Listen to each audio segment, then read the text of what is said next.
Bike বাসার সামনে থামলো, কিন্তু বাসার সামনে অ্যাম্বুলেন্স দেখতে পেলাম। দুশ্চিন্তা ঘিরে ধরলো আমাকে। হঠাৎ কার কি হলো যে বাসার সামনে অ্যাম্বুলেন্স এসে উপস্থিত? আচমকা চোখ পড়লো আমার ননদ শিমলার দিকে। সে রিমনের দিকে ভূত দেখার মতো করে তাকিয়ে আছে। তার এইভাবে তাকানোর রহস্য খুঁজে পেলাম না। আমার ছোট ভাই রিফাত অ্যাম্বুলেন্সের চালকের নিকট টাকা দিয়ে দিল। অ্যাম্বুলেন্স থেকে লাশ বের করা হয়েছে। লাশটা কার দেখতে পারছি না, কারণ লাশের মাথা সাদা কাপড় দিয়ে ঢেকে দেওয়া হয়েছে। গেটের ওপাশে লাশটা চটের উপরে শুয়ে রাখা হয়েছে। সবার চোখের কোণে বিন্দু বিন্দু পানি জমে আছে। প্রত্যেকেই কষ্টে চাদরে জর্জরিত। এতক্ষণ হয়তো তারা শব্দ করে কান্না করছিল, কিন্তু এখন তারা ছলছলে চোখে বিস্ময়ের অভিব্যক্তিতে রিমনকে দেখছে। তীব্র কৌতূহলী মন নিয়ে ধীর পায়ে এগোতে লাগলাম লাশের দিকে। কার লাশ জানতেই হবে। রিমনও আমার সঙ্গে এগোচ্ছিল লাশের দিকে। রিমনের ভাবভঙ্গি অদ্ভুত লাগছিল, এবং তার চোখে মুখে অপরাধের ছাপ লক্ষ্য করছিলাম। যেন সে চুরি করে ধরা পড়েছে এবং পাবলিকের প্রহারের অপেক্ষায়, কিংবা আসামির কাঠগড়ায় দাঁড়িয়ে জজ সাহেবের মুখ থেকে রায় শোনার জন্য চাতক পাখির মতো অপেক্ষার প্রহর গুনছে। তদ্রূপ অভিব্যক্তি প্রকাশ পাচ্ছিল রিমনের দেহের বাচন ভঙ্গিতে। জড়সড় হয়ে লাশের পাশে বসলাম। অন্যরকম এক ভয় আমার মধ্যে এসে বাসা বেঁধেছে। লাশটা কার, এটা নিয়ে নানান প্রশ্ন মাথায় ঘুরপাক খাচ্ছিল। আমার শ্বশুর অথবা শাশুড়ির লাশ নাকি? এছাড়া কার হবে? আমি লাশের শরীর থেকে কাপড় সরাতে গেলে রিমন আমাকে থামিয়ে দিল, এবং সেই কাপা হাত দিয়ে লাশের মাথা থেকে কাপড়টা সরিয়ে ফেলল। মাথা থেকে কাপড় সরাতেই দেহে ভূকম্পন শুরু হলো যেন। পুরো শরীর কাঁপতে লাগলো। আমার রক্ত যেন শীতল পানি হয়ে গেছে। মাথাটা চক্কর মেরে উঠল, যেন মাথার নিম্নাংশ দিয়ে রক্তক্ষরণ হচ্ছে। এ কি দেখলাম আমি? রিমনের মতো হুবহু দেখতে একটা লোক লাশ হয়ে পড়ে আছে। সে কে? রিমনের তো ভাইই ছিল না। সেখানে যমজ ভাই কোথা থেকে আসবে? কিন্তু একই রকম দেখতে আরেকজনের উদ্ভব কি করে হলো? শিমলা সে সময় আমার দিকে অদ্ভুত চোখে না তাকিয়ে রিমনের দিকে কেন তাকিয়েছিল, এটার কারণ এখন ভালো করে বুঝতে পারছি। রিমনও লাশটা দেখে থ মেরে দাঁড়িয়ে আছে। তার চোখে মুখে এখনও ভয়ের ছাপ স্পষ্ট। মনে হচ্ছে যেন তাকে কেউ কুপিয়ে মেরে ফেলবে, এটার ভয়ে এমন কাহিল অবস্থা তার। এই মুহূর্তে আমার দু চোখকে বিশ্বাস করতে পারছি না। কোনটা আসল রিমন বুঝে উঠতে পারছি না। হসপিটাল থেকে লাশটা এখানে আনতে পেরেছে সঠিক ঠিকানা ও তথ্য জেনে। তবে কি এই লাশের মানুষটাই আসল রিমন? এটা কি করে সম্ভব? লাশটাই যদি রিমন হয়, তবে দাঁড়িয়ে আছে সে কে? এখনও শিমলা, সিমি, রিফাত অদ্ভুত চোখে রিমনের দিকে তাকিয়ে আছে। তাদের চোখের কোণ থেকে পানি হারিয়ে গেছে। এখন শুধু কৌতূহলের ছাপ তাদের চোখে বিরাজ করছে। আচমকা শিমলা চেঁচানো গলায় রিমনকে বলল, ভাইয়া, এখানে কি হচ্ছে? লাশটা কার? সে কে? আমার কি যমজ ভাই ছিল? যদি থেকেই থাকতো, তবে বাবা মায়ের থেকে কেন জানতে পারলাম না? রিমন মর্মাহত ও ভারাক্রান্ত। তার নিথর ও নিশ্চল দেহ নিয়ে আর দাঁড়িয়ে থাকতে পারল না। আহত পাখির মতো ডানা ভেঙে মাটিতে লুটিয়ে পড়ল যেন। সে হাঁটু গেড়ে বসে মলিন চেহারাটা লুকানোর বৃথা চেষ্টা করলো। চোখ দুটো ভেজে অশ্রুতে। তাকে দেখে মনে হলো খুব জোরে কাঁদতে চায়, অথচ পারছে না। অকস্মাৎ রিমন কাতর কণ্ঠে বলল, যে ব্যক্তি লাশ হয়ে পড়ে আছে সে প্রকৃত রিমন, আমি রিমন না। রিমনের কথাটা শুনে আঁতকে উঠলাম। মনে হলো অন্তরাত্মায় চাকু বসিয়ে দেওয়া হয়েছে। ভেতরটা যেন দাও দাও জ্বলতে লাগলো অগ্নিশিখার উত্তাপে। তবুও মনটাকে শান্ত করে কৃত্রিম হাসির সৃষ্টি করে অস্ফুট সুরে রিমনকে বললাম, কি বলছো এসব? তোমার মাথা ঠিক আছে? রিমন তার মাথাটা দু হাত দিয়ে চেপে ধরে ভাঙা গলা জবাব দিল, আমি যা বলছি তা একটুও মিথ্যা নয়। শিমলা বলে উঠল, এটা কি করে বিশ্বাস করব? আমি জানি আমার ভাই তার স্ত্রীকে নিয়ে বেড়াতে গেছে, এবং সে বাসাতেও ফিরল স্ত্রীকে সঙ্গে নিয়ে। এতেই প্রমাণিত হয় যে লাশ হয়ে আসা লোকটা আমার ভাই রিমন নয়। রিমন আগের চেয়ে কণ্ঠটা ভারী করে জোর দিয়ে বলল, আমি রিমন না, আমি কিছুতেই রিমন না। আমার নাম অর্ণব। যে লাশ হয়ে পড়ে আছে সে রিমন। একই কথা কতবার বলবো? রিমন আমার প্রাণপ্রিয় বন্ধু ছিল। দুজনের পরিচয় হয়েছিল আজ থেকে 3 বছর পূর্বে। আমরা প্রথমবার একে অপরকে দেখে ভরকে গিয়েছিলাম। স্টেডিয়ামের গ্যালারিতে বসা ছিলাম আমি। খেলা চলাকালীন আকস্মিকভাবে রিমনের দিকে চোখ পড়ে। আমি তার দিকে এগিয়ে যাই। অতঃপর তার সঙ্গে ওই সময় অনেক কথা হয়। নিজের চোখকে সেদিন প্রথমবারের মতো মিথ্যা বলে মনে হয়েছিল। সেই সময় মনে হয়েছিল আমি যেন আমার জায়গাটাতে নেই। আমার অস্তিত্ব বিলীন হয়ে অন্যজনের মধ্যে বিরাজ করছে। যখন রিমনের কাছে গিয়ে দাঁড়ালাম, সেও অবাক চোখে আমার দিকে অপলকে তাকিয়েছিল। আশ্চর্য হয়েছিলাম আমরা যমজ ভাই নই। এরপরে কি করে যে দেখতে একই রকম হলাম একমাত্র আল্লাহ তাআলা ভালো জানেন। ওই দিনের পর থেকে আমরা বন্ধু হয়ে যাই। ধীরে ধীরে খুবই ক্লোজ হয়ে যাই। বড় আশ্চর্যের কথা যে নীলিমা নামে আমার স্ত্রী ছিল, যে কিনা দেখতে হুবহু নিশির মতো। দুর্ভাগ্য যে আমার স্ত্রী মারা যায় যখন রিমন নিশির সঙ্গে প্রেমের সম্পর্ক শুরু করে তার 3 মাস পূর্বে।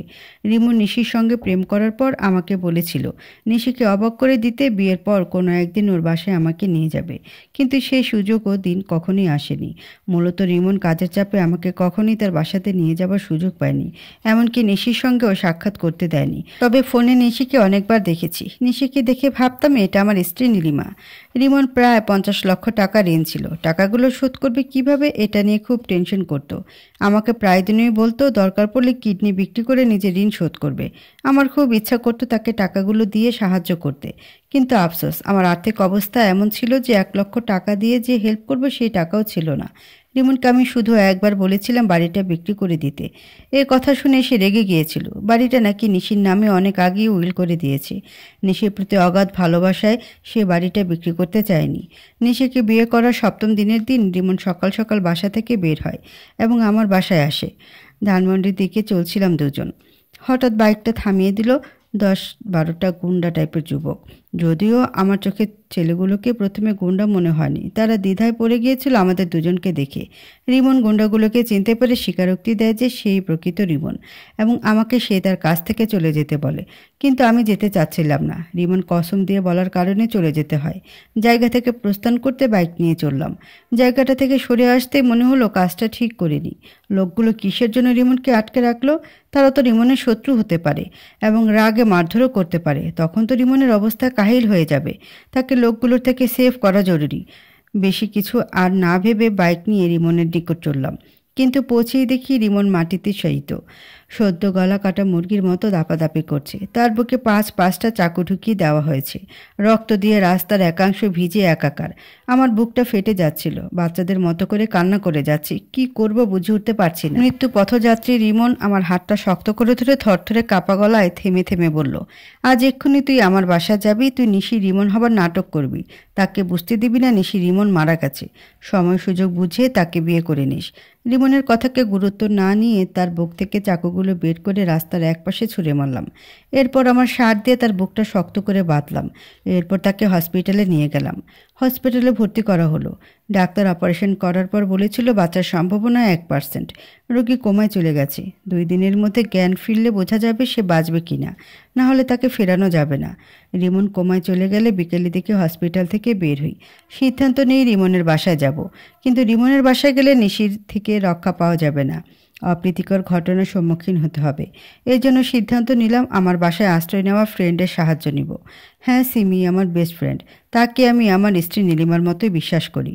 সিমি আমার বাসায় 3 দিন আশ্রিত ছিল। সে খুনের আসামি। তার স্বামীকেও ও তার স্বামীর দ্বিতীয় স্ত্রীকে ঘুমন্ত অবস্থায় কারেন্টের শক দিয়ে খুন করেছে। এরপর থেকে সে পলাতক। আমার বাসায় এসে আশ্রয় চাইলে তাকে আমার বাসাতেই থাকতে বলি। সিমিকে রিমনের বাসায় নিয়ে গেলাম বউ সাজিয়ে, যাতে নিশের চোখে ধরা পড়ে যে রিমন দ্বিতীয় বিয়ে করেছে। এতেই সে রিমনের প্রতি ভালোবাসা হারিয়ে ফেলবে। যখন সে আমার নির্যাতন সহ্য করতে পারবে না, তখন সে রিমনের প্রতি ঘৃণা মনেতে জাগ্রত করবে। এর ফলে হঠাৎ করে নিশি রিমনের মৃত্যুর সংবাদ শুনে সেরকম কষ্ট পাবে না। আমার ভাবনা ছিল যে রিমনের লাশ নিশির কাছে পৌঁছানোর পূর্বে আমি উধাও হয়ে যাব। এতে আমাকে আর সে কিছুতেই খুঁজে পাবে না। আমার দায়িত্বও শেষ হবে। কিন্তু ঘটনা আমার প্ল্যান মোতাবেক চলল না। আজকে ঠিকই সত্যটা উন্মোচন হলো। সব তো শুনলে। নিশি, তুমি আমাকে মাফ করে দাও। আমি রিমনের জন্যই এত সব করেছি, যদিও আমার কাজ করার ধরনটা ঠিক ছিল না। রিমনের বন্ধুর স্বীকারোক্তি শুনতে শুনতে আমার পুরো শরীর নিথর হয়ে গেছে। চোখের দুধার দিয়ে অজস্র নোনা জল ঝরতে ঝরতে চোখ দুটো অল্পতেই যেন পাথর হয়ে গেছে। এমন দিন আসবে কখনই কল্পনা করিনি। আপনজনকে হারানোর কষ্টে যে কতটা কষ্টে সেটা আজ ভালোভাবে উপলব্ধি করতে পারছি। হাজারো ছুরির আঘাত যেন আমার বুকে এসে লাগছে। দম নিতে পারছি না। বেঁচে আছি কেমনি সেটাও ঠাউর করতে পারছি না। আমার পৃথিবীটা ফাঁকা, একদম ফাঁকা। কেউ নেই আমার পাশে। যেন অন্ধকারে নিমজ্জিত আমি। হাজারো ডাকার পরও রিমন আর আমার ডাক শুনতে পাবে না। মানুষটা এভাবে আমাকে ছেড়ে চলে যাবে জানতে পারলে তাকে ওই দিন বাসা থেকেই বের হতেই দিতাম না। রিমনের মৃত্যুর সংবাদ তার বাবা মাকে দেওয়া হয়েছে। তারা জরুরি ভিত্তিতে দেশে আসার সিদ্ধান্ত নেয়। শুধু তাদের জন্য রিমনকে 48 ঘন্টা পর কবরস্থ করা হয়। রিমনের বাবা মা ছেলের মৃত্যুকে মেনে নিতে পারছে না। তাদের অবস্থা মুমূর্ষু রোগীর মতো। কথা বলছে না কারো সাথে। চোখের পানি শুকিয়ে গেছে কাঁদতে কাঁদতে। কাতর চোখ দৃশ্যমান। মুখও এতটুকু হয়ে গেছে।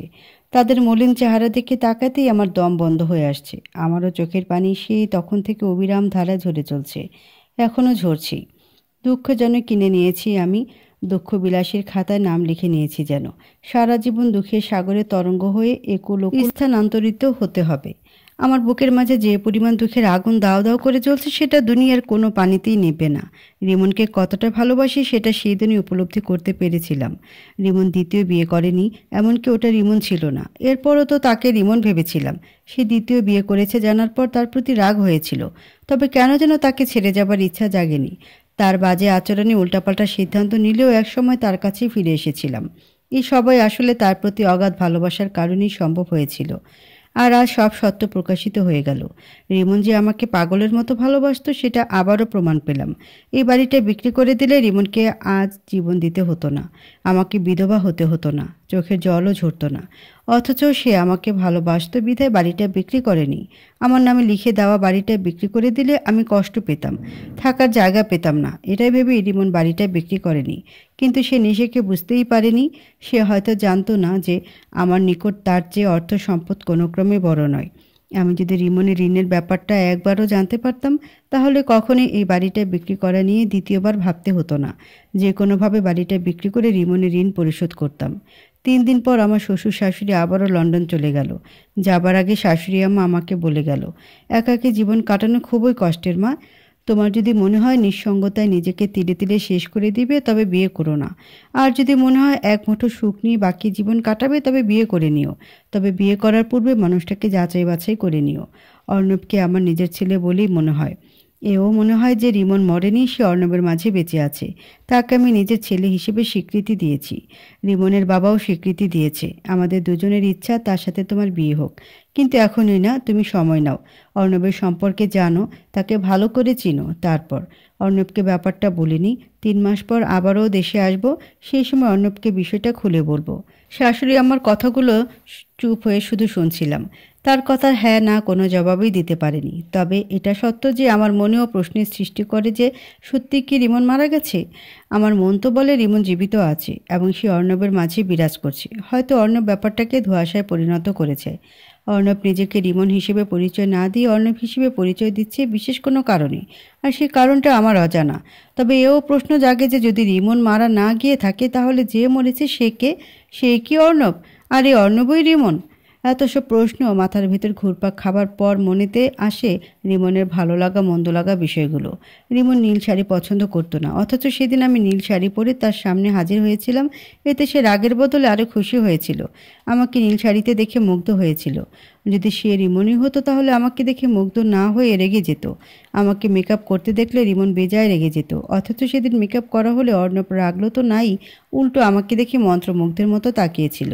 রিমন বিরিয়ানি অপছন্দ করতো, খাওয়া তো দূর, নামটা শুনলে রেগে যেত। অথচ অর্ণব বিরিয়ানি তৃপ্তি সহকারে খেয়েছিল। অর্ণব যদি রিমনই হতো তাহলে রিমনের অপছন্দের বিষয়গুলোকে পছন্দ করতো না। এতে প্রমাণ মেলে যে অর্ণব রিমন নয়। রিমন পৃথিবী থেকে অনেক দূরে চলে গেছে, যেখানে অন্য কারো যাবার কোনো রাস্তা নেই। একটা রাস্তা থাকলেও রিমনের সন্ধান মিলবে বলে কেউ নিশ্চয়তা দিতে পারবে না। চকমকে রোদ সুশীতল হাওয়া আমার হৃদয়কে আন্দোলিত করছিল, কিন্তু বুকের ভিতরের চাপা কষ্টটা পিষিয়ে মারছিল ক্ষণে ক্ষণে। যে কারণে প্রকৃতির সৌন্দর্যে কিছুটা ভালো লাগার সুখ প্রাপ্ত হলেও রিমনকে হারানোর সীমাহীন কষ্টগুলো যাবতীয় সুখকে ধূলিসাৎ করে দিচ্ছিল। রিমন গাঢ় নীল আকাশের চকচকে রোদ ও শীতল হাওয়া খুব ভালোবাসত। সে বেঁচে থাকলে হয়তো আজকের এই মুহূর্তটা উপভোগ করত। দুজনে মিলে দারুণ এই মুহূর্তটা কাটিয়ে দিতে পারতাম। কেন যে সৃষ্টিকর্তা প্রিয়জনকে এত তাড়াতাড়ি কেড়ে নেন? আমাকে কেন পৃথিবীতে জীবিত রাখলো? তাকে ছাড়া একাকী জীবন পার করার কষ্ট যে কতটা গভীর সেটাকে সৃষ্টিকর্তা বোঝে না? প্রতিটা মুহূর্তে মনে হয় নিজেকে শেষ করে দেই, কিন্তু রিমনের ভালোবাসার কারণেই সেটা করতে পারি না। আমার মৃত্যুর পর রিমন জবাবদিহি করতে পারে যে কিসের জন্য আত্মহত্যা করলাম। তখন কোনো জবাব দিতে পারবো না। এই কারণেই এখনও জ্যান্ত লাশ হয়ে বেঁচে আছি। মৃত্যুর পূর্ব পর্যন্ত এভাবেই বাঁচতে হবে বিধবার বেশে। মলিন চেহারা বিষণ্ণ মন নিয়ে ছাদের এক কোণে দাঁড়িয়ে নীল আকাশটা দেখছিলাম। আচমকা অর্ণব মৃদুভাবে কেসে উঠল। সে কখন যে ছাদে এসেছে ঠাউর করতে পারিনি। হঠাৎই অর্ণব নিচু আওয়াজে বলল, নিশি, আমি চলে যাচ্ছি। আজকের পর হয়তো আমার সাথে দেখা হবে না। আমি চাই তুমি সবসময় ভালো থাকো, হাসি খুশিতে থাকো। যে চলে গেছে তার জন্য নিজেকে শেষ করে দিও না। সবাইকে মৃত্যুর স্বাদ নিতে হবে। এটা তো কারো ক্ষমতার মধ্যে নেই যে যতদিন ইচ্ছা বেঁচে থাকতে পারবো। রিমনের সময়সীমা ওই পর্যন্তই ছিল, যার ফলে তাকে দুনিয়া ছাড়তে হয়েছে। তোমার জন্য ভালো হবে তাকে স্মরণ করে কষ্ট না পাওয়া, বরং অন্য কাউকে জীবনসঙ্গী হিসেবে গ্রহণ করে জীবনটাকে আলোকিত করা। এতে তুমি ভালো থাকবে। অর্ণবের সবগুলো কথাই শুনলাম, তবে গুরুত্ব দিলাম না। প্রসঙ্গ পাল্টাতে তাকে মৃদু সুরে বললাম, আপনি সত্যিই চলে যাবেন? অর্ণব মিসমিত হেসে জবাব দিল, যেতেই হবে। আমার ছোটোখাটো একটা ব্যবসা আছে, সেটার দেখাশোনা করতে হবে। আমি যদি বলি ব্যবসার চিন্তা আপাতত বাদ দিতে হবে, তখন কি জবাব দিবেন? তুমি সেটা বলবে না ভালো করে জানি। আমি বলবো, অবশ্যই বলবো। আপনি আমার বাসায় অন্তত একটা মাস থাকবেন, এরপর যেখানে যাওয়ার ইচ্ছা যাবেন। তাহলে তো না খেয়ে থাকতে হবে। ধরলাম তোমার বাসায় একটা মাস থেকে গেলাম, কিন্তু খাবো কি? তোমার সংসারেই বা চলবে কেমনি? শ্বশুর আবার 5 লক্ষ টাকা দিয়ে গেছে। রিমনের সাথে তাদের বেশ কয়েক বছর হলো কথা হতো না, যা হতো আমার সাথে। তারা জানতো না যে রিমন ঋণে আটকে আছে। যদি জানতো তবে আমার অ্যাকাউন্টে টাকা পাঠিয়ে দিত। দুর্ভাগ্য যে রিমনের ঋণের ব্যাপারে আমি কিছুই জানতে পারিনি, শ্বশুর শাশুড়িকেও বলতে পারিনি। ফলে টাকার অভাবে মানুষটাকে অমানুষদের হাতে মরতে হলো। আচ্ছা, আমি 1 মাস তোমার বাসায় থাকবো, তবে শর্ত আছে। সব শর্তে রাজি, কিন্তু সিমিও কি থাকবে? না, সে আজ চলে যাবে, পুলিশের নিকট ধরা দেবে। কি বলেন? এতদিন তবে পালিয়েছিল কিসের জন্য? সেটা সে জানে, আমাকে সব খুলে বলেনি। তুমি চাইলে জেনে নিতে পারো। জেনে নেব। তার আগে বলুন, রিমনকে নির্মমভাবে হত্যা করা হলো, এটার মামলা দায়ের করা হয়েছে কি? না, রিমন নিষেধ করেছিল। কেন? এটার কারণ তো জানি না, কিন্তু আমি চাই মামলা হোক। পুলিশ কি মামলা নেবে এখন? কেন নেবে না? লাশকে কবরস্থ করা হয়েছে, সমস্ত প্রমাণাদি বিলুপ্ত। আমাদের তো সাক্ষী হিসেবে কিছুতেই গ্রহণ করবে না। ভাববে আমি রিমন। হসপিটালের ডাক্তাররা অবাক হয়ে গিয়েছিল আমাদের দুজনকে দেখে। পুলিশটা তো বিশ্বাসই করবে না আমি রিমন নই। আচ্ছা, একটা কথা শুনুন তো। খুন হওয়া কোনো ভিকটিমকে হসপিটালে নেওয়া হলে ততক্ষণ পর্যন্ত অপারেশন থিয়েটারে নেওয়া হয় না, যতক্ষণ না থানায় মামলা দায়ের করা হয়। তবে কি হত্যাকারীদের নামে মামলা করার আগে রিমনকে অপারেশন থিয়েটারে ঢুকানো হয়েছিল? কারণ আমি মিথ্যা বলেছিলাম যে রিমন আত্মহত্যা করেছে। এটা ছাড়া উপায় ছিল না। একটু দেরি হলেই সে তখনই মারা যেত। আজকে আপনার কথাগুলো বিশ্বাসযোগ্য হচ্ছে না। আপনি কি যেন লুকানোর চেষ্টা করছেন। সত্যি করে বলুন তো, আপনি কি সত্যি রিমনের বন্ধু হন? রিমন থ মেরে গেল। আচমকা খিলখিলিয়ে হাসা শুরু করলো। অতপর হাসতে হাসতেই বলল, এমন প্রশ্ন মাথায় আসছে কেন তোমার? আমি রিমনের বন্ধু না হলে তার সম্পর্কে এত কিছু কেমনে জানলাম? অর্ণবের দিকে সন্দেহের চোখে তাকিয়ে ভ্রুতে ভাঁজ ফেলে গম্ভীর গলায় বললাম, তাও ঠিক বলছেন। আচ্ছা, আপনি কি জানতেন রিমন বিরিয়ানি পছন্দ করতো না? না তো, এসব তো কখনো বলিনি। আসলে ওর সাথে যতবার দেখা করেছি প্রত্যেকবারই রেস্টুরেন্টে গিয়ে আমার পছন্দের নুডলস ও চিকেন বার্গার খেয়েছি, বিরিয়ানি খাওয়া হয়নি। ওর মুখেও বিরিয়ানির কথা শুনিনি, কিংবা জানতে চাইনি যে তার অপছন্দের খাবার কোনগুলো। আমাদের কথার ফাঁকে সিমি ছাদে এসে উপস্থিত হলো। সে অকস্মাৎ আমার পিঠে হাত রেখে চাপা কণ্ঠে বলল, নিশি, আমি চলে যাচ্ছি তোমার বাড়ি থেকে। রিমনের বউ হয়ে অভিনয় করে তোমাকে অনেক কষ্ট দিয়েছি, এই কারণে আমি লজ্জিত। পারলে আমাকে ক্ষমা করে দিও। বিব্রত হয়ে সিমিকে জোরালো কণ্ঠে বললাম, ছি, কি বলছো এসব? তোমার কোনো দোষ নেই। সব তো আমার ভালোর জন্যই ছিল। অর্ণব তার বন্ধুর কথা রাখতে এত সব করেছে, এই জন্য তোমাকে কেন মাফ চাইতে হবে? এরপরও নিজেকে অপরাধী মনে হচ্ছে। শোনো, এসব বাদ দাও এখন। আর একটা মাসের মধ্যে তোমাকে কোথাও যেতে দিচ্ছি না। না ভাবি, সেটা হচ্ছে না। আমি পুলিশের নিকট ধরা দেব। নিজের ভুলটা ধরতে পারছি। আসলে আমারই ভুল ছিল। তোমার কি ভুল? আমার স্বামী দ্বিতীয় বিয়ে করায় তাকে মেনে নিতে পারেনি। রাগে দুঃখে তাকে ও তার নতুন স্ত্রীকে কারেন্টের শক দিয়ে খুন করেছিলাম। আমার স্বামী অনেক বড় লোক ছিল। সে ছিল একজন স্বনামধন্য আলেম। যে মেয়েটাকে সে বিয়ে করেছিল, সেই মেয়েটার বাবা মা ট্রাকে চাপা পড়ে মারা যায়। এরপর মেয়েটি ইয়াতিম হয়ে যায়। আমার স্বামী মেয়েটিকে আশ্রয় দিতে তার বাসায় রাখে, কিন্তু লোকজনের নানান কথায় তিনি বাধ্য হয়ে মেয়েটাকে বিয়ে করে। কিন্তু আমি কিছুতেই তার বিয়েটা মেনে নিতে পারিনি। তখন সুষ্ঠু মাথায় এটাও চিন্তা করে দেখিনি যে মেয়েটাকে মাথা গোজার ঠাঁই দিতেই সে তাকে বিয়ে করেছিল। সিমির কথা শুনে অর্ণব হঠাৎ বলে উঠল, আজ কেমন উপলব্ধি হলো কেন? সিমি অপরাধীর সুরে উত্তর দিল, অর্ণব, তোমার সঙ্গে এই বাসায় আসছি দুটো কারণে। নিজেকে পুলিশের হাত থেকে বাঁচাতে এবং তোমার কাজটা ঠিকভাবে করতে। তুমি বলেছিলে আমাকে তোমার দ্বিতীয় স্ত্রীর চরিত্রে অভিনয় করতে হবে। নিশি তোমার প্রথম স্ত্রী, তাকে আমি তোমার ভাবির চোখে দেখব এবং তোমার সমস্ত কথা মেনে চলব। কিন্তু অভিনয় করতে করতে আমার মনে হলো আমি নিশির থেকে অনেক কিছু শিখছি। কারণ নিশিকে তুমি তার স্বামী হিসেবে এত অবহেলা করতে, তাকে মারধরও করতে, এরপরও সে তোমার কাছেই ফিরে আসতো। সতীনের সংসার করার সিদ্ধান্ত নিয়েছিল। নিশির মধ্যে স্বামীর প্রতি অগাধ ভালোবাসা বজায় ছিল বলেই স্বামীর এত সব ভুলগুলোকে উপেক্ষা করে বারবার ফিরে এসেছিল। স্বামীকে আপন করে নেবার আশা বরাবরই মনেতে ছিল। নিশির এমন ভালোবাসা দেখে নিজেকে খুব অপরাধী মনে হয়েছিল। আমার স্বামী তো একটা মেয়ের জীবন রক্ষার্থে বিয়ে করেছিল, তবুও তাকে গ্রহণ করিনি, এমনকি পৃথিবীতে বাঁচিয়ে রাখার সুযোগ পর্যন্ত দেইনি। আমি পারতাম তার সঙ্গে বৈবাহিক সম্পর্ক ছিন্ন করতে, সেটাও করিনি। পশু হয়ে তাকে নৃশংসভাবে হত্যা করেছিলাম, শুধু তাকে নয়, নিরপরাধ মেয়েটিকেও। অন্যদিকে নিশিকে তার স্বামী এত সব অত্যাচার করছে জেনেও সে বারবার তার স্বামীর নিকট ফিরে আসছিল। এত সব উপলব্ধি কখনই হতো না যদি নিশির সঙ্গে দেখা না হতো। আমি জঘন্যতম পাপী, নিকৃষ্ট খুনি। আমার শাস্তি হওয়া দরকার, অন্যথা শাস্তি না হলে সমাজে অপরাধ বেড়ে যাবে। সিমি আমার বাসা থেকে বিদায় নিল। পরের দিন আমার ভাই রিফাত সিমলাকে নিয়ে বাসা থেকে চলে গেল। রিফাত একটা ছোটোখাটো জব পেয়েছে, পাশাপাশি সিমলা আউটসোর্সিংয়ে কাজ করছে। তাদের সংসার ভালোভাবেই চলছিল। আর আমি অর্ণবকে নিয়ে দ্বিধাদ্বন্দ্বে কাটিয়ে দিচ্ছি প্রতিটা দিন, প্রতিটা রাত। রাত্রিতে আমার রুমের সোফায় বসে টিভি দেখছি। আমার পাশে বসেছে অর্ণব, মুভি চলছিল। হঠাৎ একটা বেড সিন শুরু হলো। তখনই মনে পড়ে গেল সিমির সঙ্গে অর্ণবের রাত যাপনের কথা। মাথা চক্কর দিয়ে উঠল যেন। কৌতূহলী মন জানান আগ্রহ প্রকাশ করছিল যে অর্ণব কি সিমির সঙ্গে ওই 2 রাত্রে একই বেডে ঘুমিয়েছিল। সত্যটা জানতে অর্ণবকে উৎসুক কণ্ঠে বললাম, অর্ণব, আপনাকে একটা প্রশ্ন করব, আশা করি সঠিক উত্তর দেবেন। অর্ণব ক্ষীণ সুরে বলল, কি প্রশ্ন করবে, করো। সিমির রুমে তো পুরো 1 রাত ও অর্ধেক রাত কাটিয়েছেন। আমি জানতে চাচ্ছি আপনারা কি একই বেডে ঘুমিয়েছিলেন? অর্ণব হকচকিয়ে উঠে আমতা আমতা করে বলল, তোমাকে কে বলল যে আমি তার রুমে ঘুমিয়েছিলাম? ভ্রুকুচকে বললাম, আপনিই তো বলেছিলেন। আপনি ছাড়া কে বলবে? মিথ্যা বলেছিলাম। আমি প্রথম রাতটা গেস্ট রুমে কাটিয়েছি, দ্বিতীয় রাতের অর্ধেক রাতটাও সেই রুমে ছিলাম। এরপর তো তোমার সঙ্গে কয়েক ঘন্টা ছিলাম, সেটা মনে পড়তে লজ্জা পাই আমি। যদিও তুমি দেখতে হুবহু আমার স্ত্রীর মতো। তাকে ভেবে জড়িয়ে ধরে রাত পার করেছি। যেদিন রাত্রে তুমি ব্রিজে গিয়েছিলে, সেদিন আমি ভালো করে বুঝতে পেরেছিলাম যে তুমি বাসা থেকে পালানোর প্ল্যান আঁটছো। সেটা টের পেয়েছিলাম তোমার ব্যাগে কাপড় গোছানো দেখি। তুমি ওই রাত্রে সিমির রুমে উকি দিয়েছিলে যে আমি ঘুমিয়েছি কিনা। কিন্তু তুমি তখন সিমির পাশে আমাকে দেখোনি। দেখবে কেমনে? আমি তো সিমির রুমে ছিলামই না, ছিলাম গেস্ট রুমে। আচ্ছা, বিশ্বাস করলাম আপনি সিমির রুমে কাটাননি।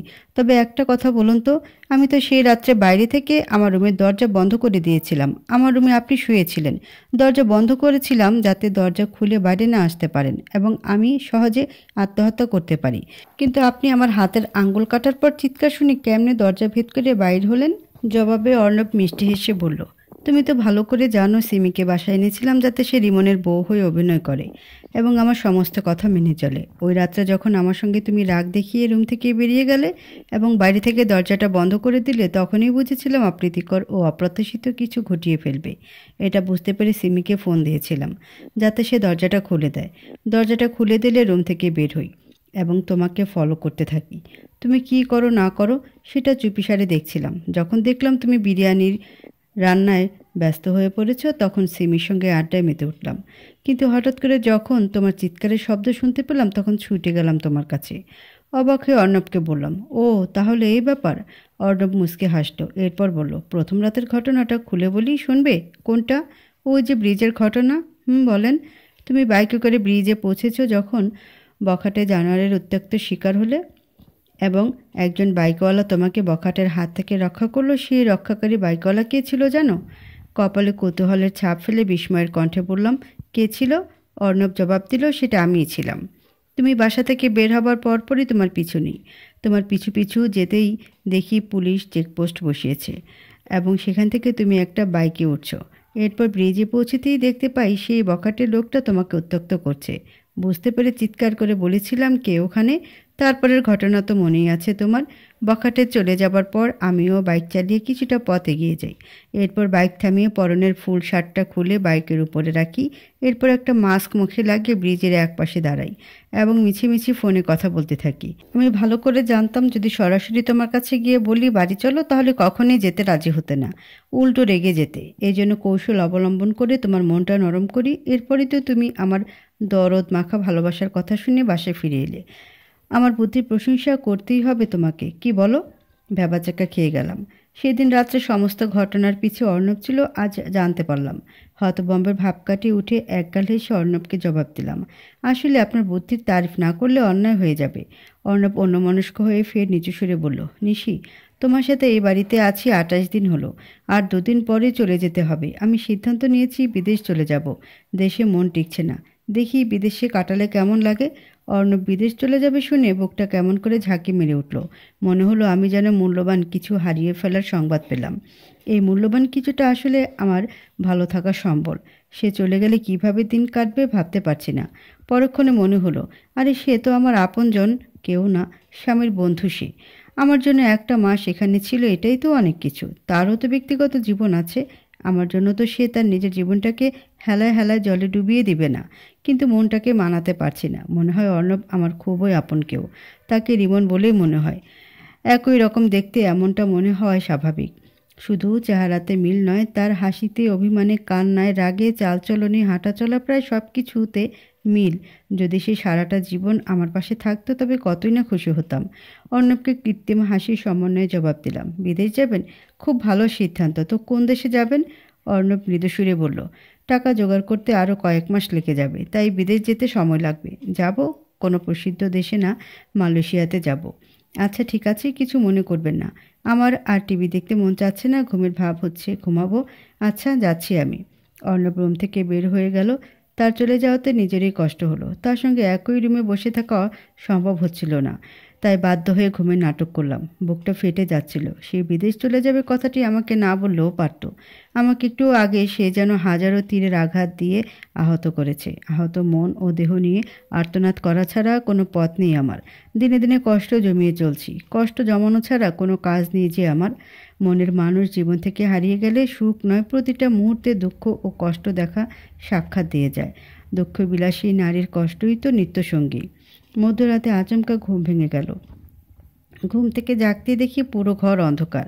নিজের শরীরই দেখতে পাচ্ছি না। ঘুমানোর সময় আলো নিভিয়ে ঘুমাই না আমি। আজও তার ব্যতিক্রম কিছু করিনি। তবে ঘর কেন অন্ধকার? আলো জ্বলে থাকার কথা। তাহলে আলো নিভালো কে? রুমে কি অর্ণব এসেছিল? সে কেমনে আসবে? রুমের দরজা তো বন্ধ। বিছানা থেকে নেমে সুইচ বোর্ডের নিকট গেলাম। সুইচে চাপ দিলাম, কিন্তু বৈদ্যুতিক বাতি জ্বলে উঠল না। নিশ্চয়ই কারেন্ট চলে গেছে। জানালাটা বন্ধ ছিল। জানালার কাছে গিয়ে কান পাততেই সাঁই সাঁই শব্দ শুনতে পেলাম। খুব জোরে বৃষ্টি হচ্ছে, সেই সাথে প্রচণ্ড ঝড়। ধাই করে মনে পড়ল বজ্রপাতের বিকট শব্দেই আমার গাঢ় ও গভীর ঘুমটা ভেঙে গেছে। ভাবতে না ভাবতে বিকট শব্দে আবারও বজ্রপাত হলো। পুরো শরীর কেঁপে উঠল। যদিও বজ্রপাতকে সেরকমভাবে ভয় করি না, তবে আজকে ভয়ের সৃষ্টি হচ্ছে। ভয়টা এমন যেন ভূতুরে কোনো বাড়িতে অবস্থান করছি, যখন তখন ভূত এসে ঘাড় মটকে দেবে। ভয়ের আতিশ সাহায্যে খাটের উপর জড়সড় হয়ে বসে রইলাম। বিদ্যুৎ না আসা পর্যন্ত ভয় দূর হবে না। ঘর আলোকিত থাকলে বজ্রপাতকে অতটা ভয় পেতাম না। আসলে অন্ধকারেই আমার ভয়ের মূল কারণ। খুব শীত শীত লাগছে। গায়ে চাদর জড়িয়ে নিব, কিন্তু ইচ্ছা করছে না। গায়ের কাঁটা জেগে উঠেছে শীতের প্রকোটে। অকস্মাৎ দরজা খটখটানির আওয়াজ পেলাম। নিশ্চয়ই অর্ণব নক করছে। দরজাটা খুলে দিতে ভয় ও উত্তেজনা নিয়ে অর্ণব রুমের ভিতরে প্রবেশ করলো। তার হাতে মোবাইলের টর্চ লাইট জ্বালানো ছিল। সে আমার খাটের উপর জুবুথুবু হয়ে বসে রইল। উসখুস করছে সে। তা কেমন ভারাক্রান্ত লাগছে কেন বুঝে উঠতে পারছি না। বিদ্যুৎ চমকানো দেখে সে কি এরকম ভয়ার্ত পাখি হয়ে গেছে? রিমন ঝড় ও বজ্রপাতকে খুব ভয় পেত। আমাদের বিয়ের রাত্রিতে প্রচণ্ড ঝড় হয়েছিল। ওই রাত্রে রিমনকে সামলানো কঠিন হয়ে গিয়েছিল। রিমনের বন্ধুটাও দেখি ঠিক তারই বৈশিষ্ট্য পেয়েছে। অর্ণবকে মৃদু সুরে বললাম, কি ব্যাপার, এভাবে কাঁপছেন কেন? কি হয়েছে? অর্ণব কাঁপা গলায় বলল, ঝড় বৃষ্টির রাত আমি সহ্য করতে পারি না, খুব ভয় লাগে। একাকী থাকলে ভয়টা আরও বেড়ে যায়। বাধ্য হয়ে তোমার রুমে এসেছি। অবাক হয়ে বললাম, আপনি তো দেখছি রিমনের অভ্যাস পেয়েছেন। সেও ঝড় ও বজ্রপাতকে খুব ভয় করত। যতক্ষণ ঝড় চলতো ততক্ষণ কানের ভেতর আঙুল ঢুকিয়ে চোখ দুটো বন্ধ করে থাকতো এবং আল্লাহর নাম জপত। আমার তো ভয়ে মুখ দিয়ে কথাই বের হয় না। তুমি সামনে আছো বলেই কথা বের হচ্ছে। তো তুমি দাঁড়িয়ে আছো কেন? আমার পাশে বসলেও তো পারো। না থাক, আমি এখানে ভালো আছি। আজকে আমারও ভয় লাগছিল। আপনি আসাতে ভয়টা বিলীন হয়ে গেছে। এর জন্য তো ধন্যবাদ প্রাপ্য আমি, কিন্তু আমি ধন্যবাদ চাই না। তুমি আমার পাশে বসলেই খুশি হই। বসো না প্লিজ। মুহূর্তে আমার শরীরে কেমন এক ধরনের শিহরণ জাগ্রত হলো। অদ্ভুত শিহরণ, বৈচিত্র্যময় অনুভূতি। লাজুকতা ভর করলো। রহস্যময় ভালো লাগার আবেশে বুকে কাঁপন ধরল। ইতিমধ্যে এমন অনুভূতি কখনই অনুভব করিনি। প্রথমবার নেশা করলে যেমন লাগে তেমন লাগছে। অনিচ্ছা সত্ত্বেও অর্ণবের পাশে বসলাম। দুজনেই চুপচাপ, শ্বাসও ফেলছি না সেভাবে। ওদিকে বজ্রপাত থামছেই না। বজ্রপাতের বিকট শব্দ দুজনকেই কাঁপিয়ে তুলছিল। অর্ণব ক্রমেই আমার দিকে এগিয়ে আসছিল। আমার ইতস্তত বোধ হচ্ছিল। এক পর্যায়ে সে গা ঘেঁষে বসল। তার দেহের পরশে আমার দেহে যেন বিদ্যুৎ খেলে গেল। বুকটা ঝলসে গেল বোধহয়। তার থেকে সরে বসার শক্তিটা হারিয়ে ফেললাম। সম্মোহিত হয়ে গেছি এমন অবস্থা। মুখ ফুটে তাকে যে বলবো সরে বসেন, এটাও মুখ দিয়ে বের হচ্ছে না। যেন আমি বোবা কিংবা সদ্য ভূমিষ্ঠ শিশু, শুধু কান্না করতে পারবো, ভাষা প্রকাশ করতে পারবো না। কান্না যে করব সেটারও উপায় নেই। কান্না আসছে না। অস্বাভাবিকভাবে কাঁপা শুরু করলো আমার নিথর দেহটা।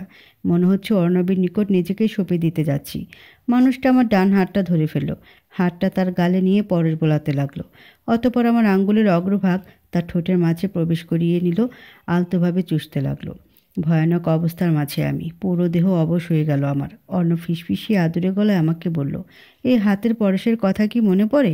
অর্ণবের কথা পুরো শরীর ঝাঁকি মেরে উঠল। স্তম্ভিত হয়ে গেলাম। কি বলল সে এটা?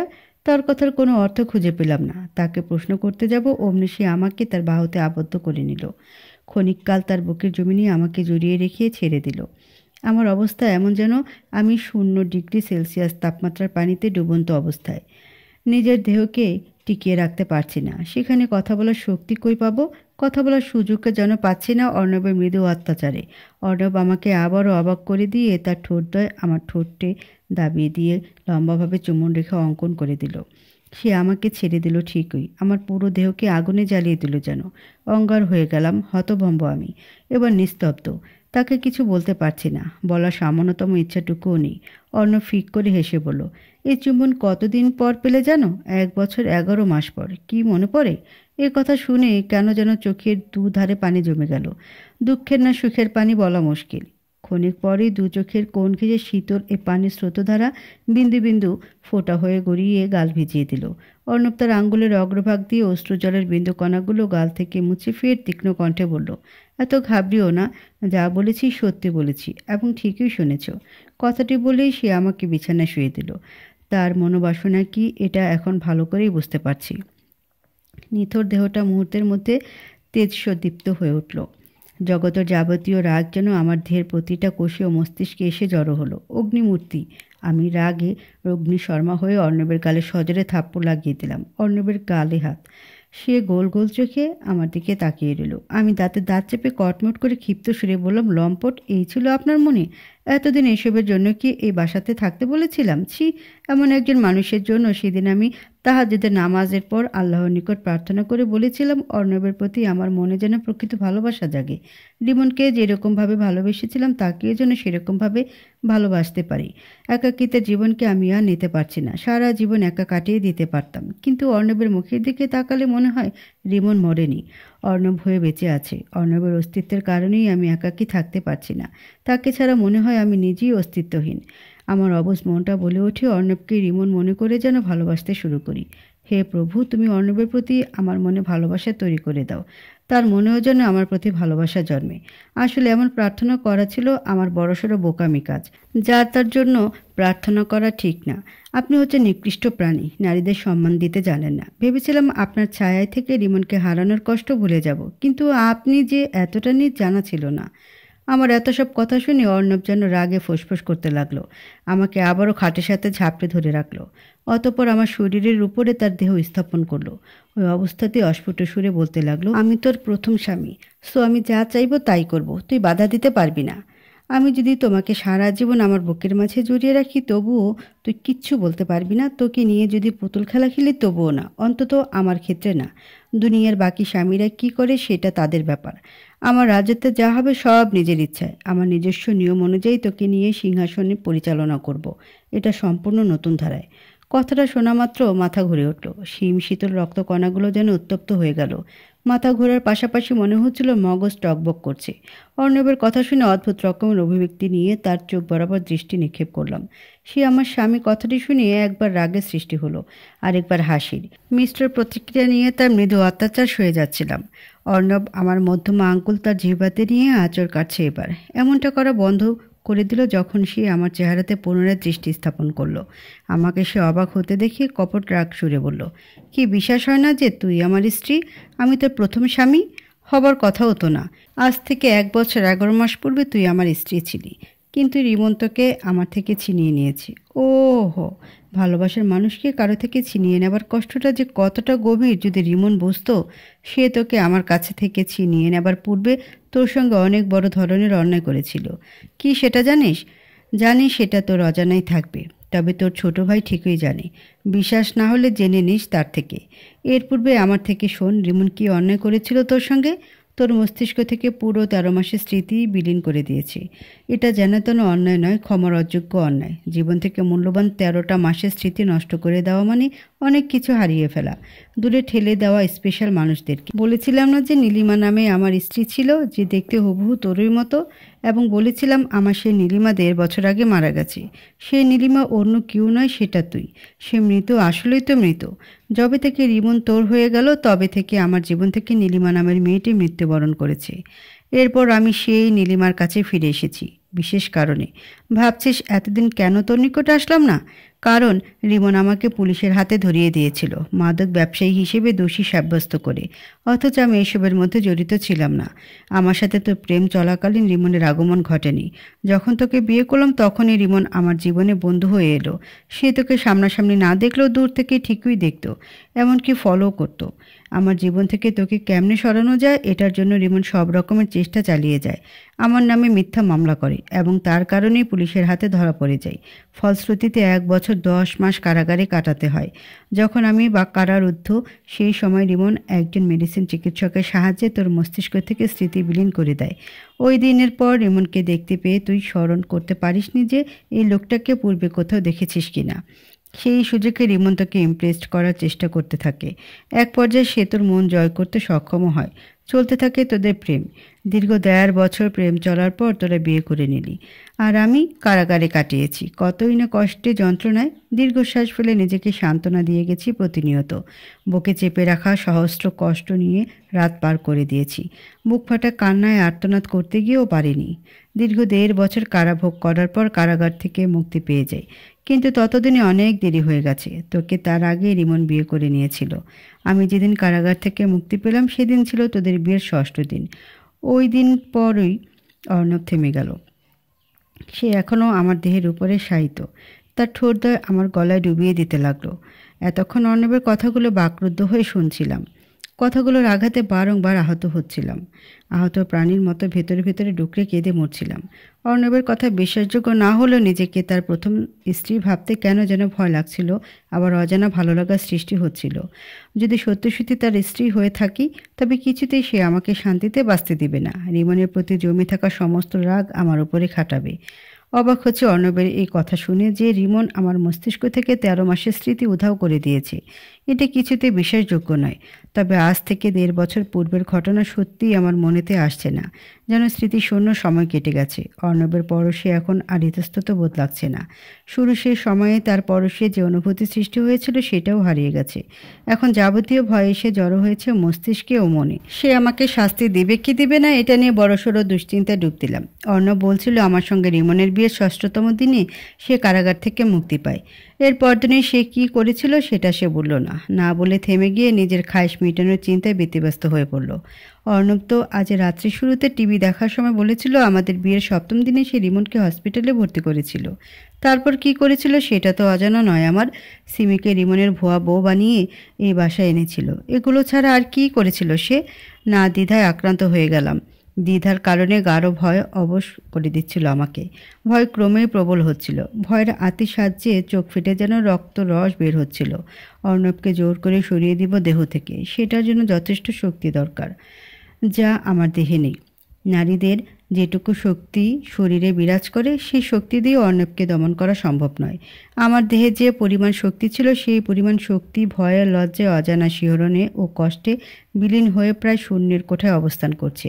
কোনো উপায়ান্তর না দেখে অর্ণবকে আমার বুকের জমিনে জায়গা দিতে বাধ্য হলাম। এটা ছাড়া কি করব? পথ যে আমার জানা নেই। অকস্মাৎ অর্ণব আমার শরীর থেকে সরে গেল। তোড়জোড় করে দেহ থেকে উঠে তার গায়ের টি শার্টটা খুলে ফেলল। তার ভাবগতি মোটেও সুবিধা লাগছিল না। নিশ্চয়ই তার সেই কামনা বাসনাকে সার্থক করবে, আমাকে ভোগ করে খায়েশ মিটাবে এবার। আমার অস্থির অস্থির লাগছে, ঘামে কপাল ভিজে জবজব করছে। অর্ণব রুমে আসার পূর্বে গা কাঁপছিল ঠান্ডায়, এখন ভয়ে কাঁপছি, তবে ঘাম ঝরছে ক্রমেই। বৃষ্টি এখনও থামেনি, অবিরাম ধারায় বর্ষণ হচ্ছে, বিদ্যুৎ চমকানো বন্ধ হচ্ছে না। অর্ণব বজ্রপাতকে একটু আগে ভয় পাচ্ছিল, সে ভয় এখন আর নেই। অন্তত তার অভিব্যক্তিতে ভয়ের ছাপ বোঝা যাচ্ছে না। সে তো তার কুপ্রবৃত্তিকে খুশি করার চেষ্টায় বিভোর। টি শার্ট খুলে আমার চেহারার দিকে ছুঁড়ে মারল, খাটের দুপাশে হাত রেখে। হাতের তালুতে ভর দিয়ে আমার চেহারার বরাবর তার চেহারা স্থাপন করতে এগিয়ে আসছিল। অবশেষে আমার কানে তার মুখ রেখে ফিসফিসিয়ে বলল, আজ এতটুকুই, আরও 2 দিন বাকি আছে, বাকি 2 দিনে সব খুলে বলবো। এতদিনে জমিয়ে রাখা আদার ভালোবাসাও তোকে উজাড় করে দিব। সব ভালোবাসার আদান প্রদান ও সব না বলা কথা শুনিয়ে তোর জীবন থেকে চিরদিনের জন্য চলে যাব। এখন বিছানা থেকে ওঠ, ছাদে যাব, বহুদিনের দুঃখ বিলাসকে বৃষ্টি বিলাসে বৈলীন করে দিব। অর্ণবের কথাগুলো নির্বাক শ্রোতা হয়ে শ্রবণ করলাম।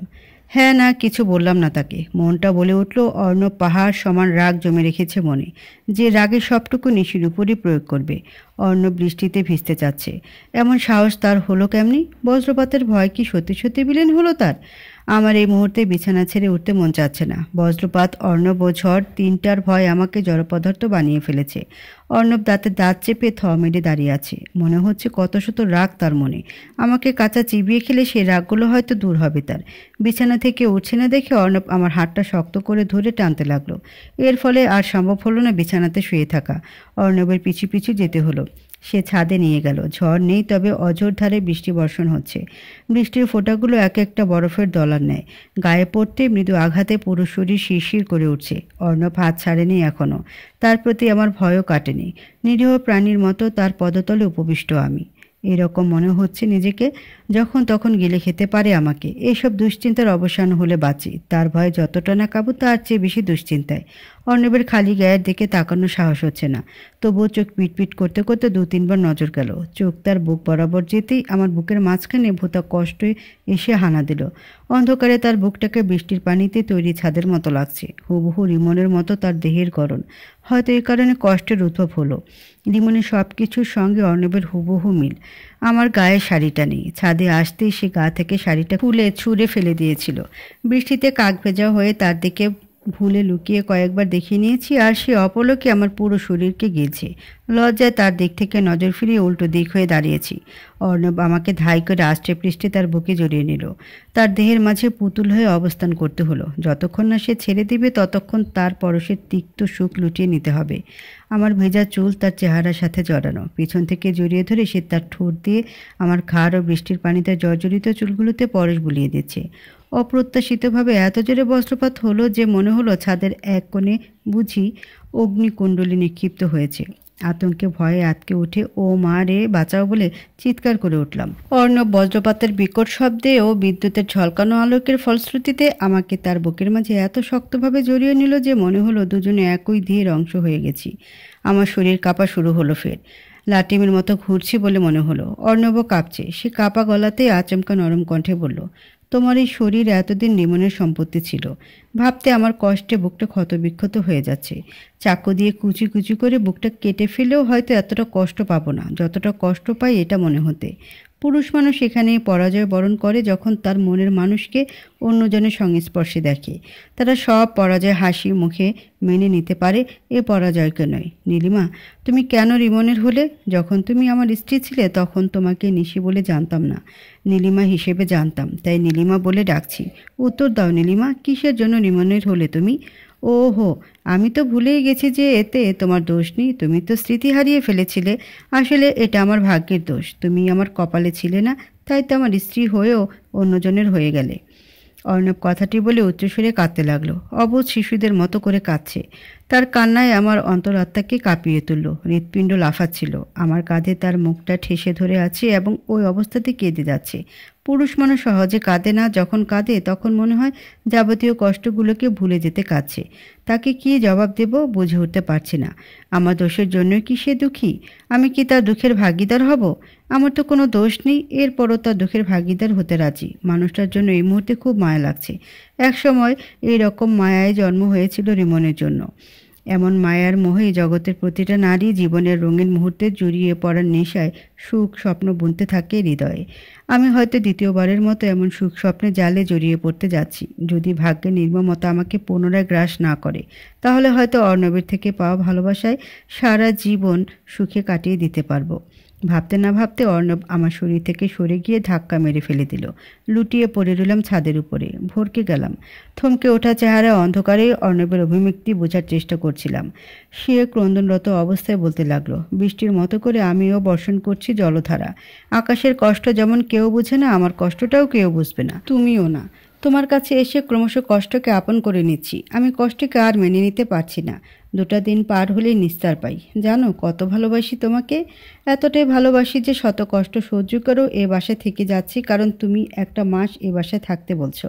সিমিকে এ বাসায় নিয়ে আসার পেছনে মূল কারণ এটা নয় যে রিমনের কথা রাখা। সত্যি ঘটনা হচ্ছে রিমন ওরকম কোনো কথাই বলেনি আমাকে।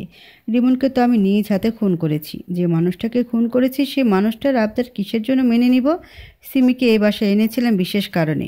তাকে রিমনের স্ত্রী হিসেবে অভিনয় করতে বলেছিলাম ওই বিশেষ কারণেই। কারণটা হচ্ছে সিমির সঙ্গে আমার অভিনয় দেখিয়ে তুমি রিমনের প্রতি কতটা জেলাস ফিল করো এবং তুমি রিমনকে কতটা ভালোবাসো এটা সচক্ষে দেখার জন্য সিমিকে এই বাসায় আনা। খুব রাগ জমেছে তোমার জন্য জানো। তোমার মনে রিমনের প্রতি এত ভালোবাসা দেখে তোমাকে খুন করতে মন চাচ্ছে। তুমি তো শুধু আমাকেই ভালোবাসবে, কোনো রিমনকে নয়, কিন্তু তুমি আমার চাওয়ার বিরুদ্ধেও কাজটাই করে গেলে। রিমন আমার ভালোবাসাকে খুন করে স্বয়ং আমাকেই খুন করেছে। আমিও তার উপর কঠিন প্রতিশোধ নিয়েছি, ওকে দুনিয়া থেকে বিদায় করে দিয়ে। অর্ণব রিমনকে খুন করেছে শুনে মুহূর্তের মধ্যে পুরো গা রাগে উত্তপ্ত হয়ে গেল। অগ্নিমূর্তি হয়ে গেলাম। অর্ণবের মুখোমুখি দাঁড়িয়ে তাকে এক নজর দেখলাম।